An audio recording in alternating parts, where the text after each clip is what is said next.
Okay, hello guys, good morning. So, this day we will have our tutorial about how you to create a multiplication table using in Java. So, to start, without further ado, we'll start already. Click this one inside your NetBeans to create a new project. Then select Java with Ant, then Java application, then next. Then what is the name of your project? For example, uh, multiplication table, score table. That's it. Then click tayo ng finish. And after you create a project, you need to create or add a JFrame form.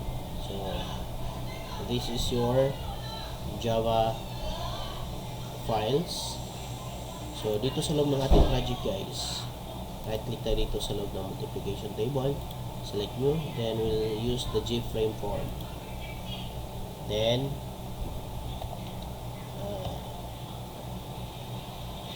multi-TVL, that is our class name, then finish. By the way guys, you are not allowed to use two words. Dapat two words kailangan mong gagamit ng underscore para magiging one word. So before that, you have to add panel first. Yan, this is your panel,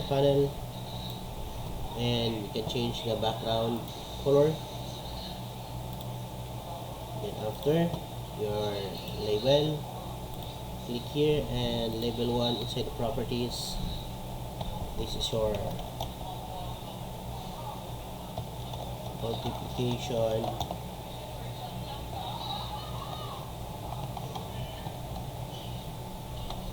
table. And after, you can change the font size and also your font style if you want. Yan. Gawin natin siyang bold, italic. That's it. Oops, nag-resize. Yan. Ito. Okay, sa layout natin guys, para hindi ito lalabas sa mga white na to, yung mga ano na yun, right click tayo, set layout into absolute. Yun. Absolute layout tayo para we can control our objects. So next we have our text field where we can input our data or our number. Then after the text field, tanggalin natin yung laman ng text field mo. Yan. And then add tayo ng button. Add button. This is for calculate button. Another button for clear. So kailangan may clear button din tayo. So now to change the name of your button, dito tayo punta. This is to calculate. Ito naman clear. Alright. So now after, kailangan natin ng text area para dito natin ipapalabas yung result natin after we calculate the multiplication. No? Yan. Change lang natin kasi hanggang 20 po yung ano natin, limit ng ating multiplication. So it's up to you sa looping ano mo structure mo. So now after, we need to change the variable of your text field. Ito yung input mo. Then the other variable or the other text area will be changed also. This is your display.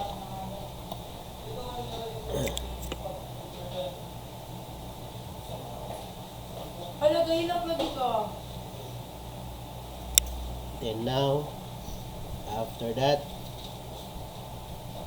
go to source code, create new method, public void. For example, this is compute. Yan, here natin. So we have public void CLR or clear in short. Then tatawagin natin yung mga pangalan ng text field, variable nito, pati yung ito. So I think this is input. Yan, tawagin natin yan, pati ito naman display. para i-clear natin yung data na nasa loob sa kanya. So, input first dot set text. Open and close, double quote inside, and go on. Then after, the display variable, the same, set text, close, double quote, or value niya is 0. Then another declarations para makuha natin, makontrol natin yung text field natin. Int y is equals to, since we are using integer, so integer dot parse int ang gagamitin natin. Then get the variable input dot get text. Yun. Then after that one, semicolon. So pag nakuha mo na yan, then we'll start our looping structure, which is we will use the while loop. So while loop or while,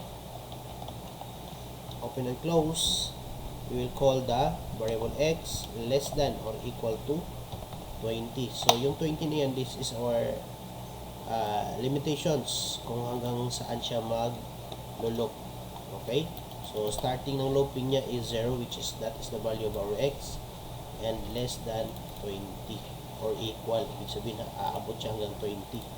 So now we will call our display variable para doon natin itatapon yung magiging result natin. So display that, so we will use append, guys. Yan, append ang gagamitin natin. Then display natin yung series of number, which is yan yung x natin. Yan man yung maglulok from 0 to 20, yan siya, yun yung maglulok pababa. Then concatenations, after double quote tayo, mag-multiply siya kung ano yung input natin. So yung input natin is holding by the variable y times, then concatenations again, that is we'll call the variable y para 0 times ano yung input mo, for example 5, yan ang labas. Next, concatenation, we will have our double quote for the equal sign.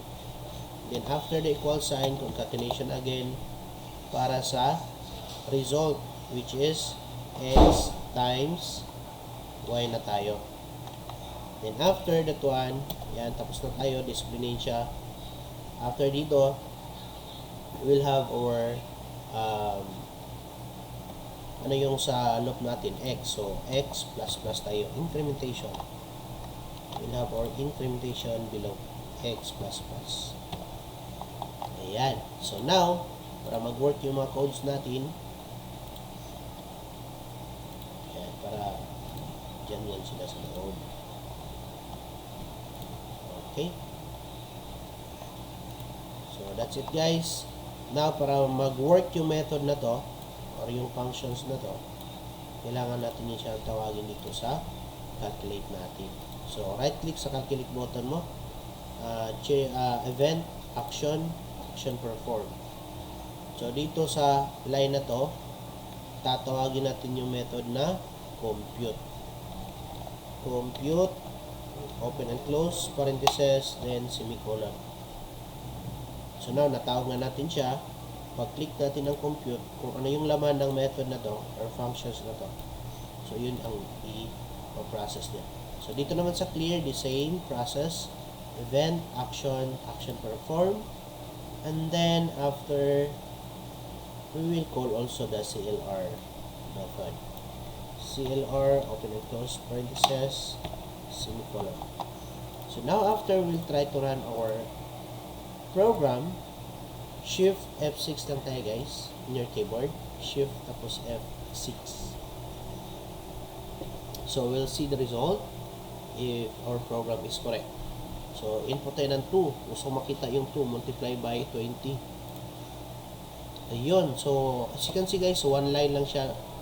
Pero, correct na yung output natin, no? 0 times 2 equals 0. 1 times 2 equals 2. So, now, clear down natin. So, gusto natin is pababa yung output natin. So, para magiging down yan siya, may idagdag tayo dito sa last part. Concatenations, double quote, backward slash, then end. That means that is next line. Alright, so we'll try to run again.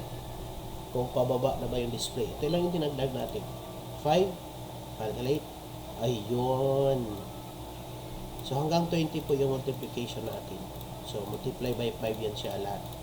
Depende sa input natin. Clear? Another 10, calculate. Yun, that's the basic mathematical operator or calculation or the multiplication table. Alright, so I hope you learned something today, and don't forget to follow, subscribe, and like. Alright, bye-bye.